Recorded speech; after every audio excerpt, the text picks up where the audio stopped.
mga nasugulugan, yung mga nakaraan, itong EHAP, malaking tulong po. Maraming salamat, sir.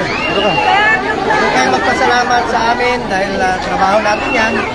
Ako po ang dapat magpasalamat sa inyo sa pagkakataong binigay niyo po sa akin na makapagservisyo sa inyo. Wala po masasayang na oras. Magtatrabaho po ako para sa Pilipino. At sa mga taga-Nabotas, mahal na mahal ko po kayo. Tuwing nasusunugan, parati naman po ako rito sa tulong po ng ating magaling, mabait at aking matalik na kaibigan na si Mayor John Ray Chanco. Mayor, salamat. Tulungan na po tayo. Tulong tayo sa mga eskwelahan ninyo, tulong tayo sa mga super health center ninyo, at tulong din po tayo sa mga mahirap nating kababayan. Mapasaya natin sila. Mawala ang ating pagod tuwing nakita natin masaya sila. At napaka-importante dito yung mga pasyente, tulungan rin po natin sila. Meron po kayong malasakit center dito po sa Nabotas mismo. At ito pong pagtitipong ito po yung mga napili na yung mga nasunugan noon.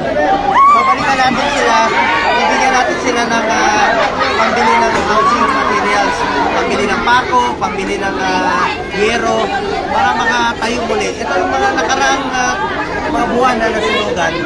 Binalikan na po natin sila through the program po ng NHA. Ito po EHAP program.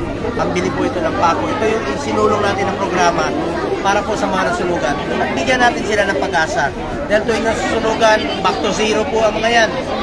Hirap magsimula muli, pero bigyan natin sila ng pag-asa. Sabi ko sa kanila, ang pera, kikitain natin, ang gamit na bibili.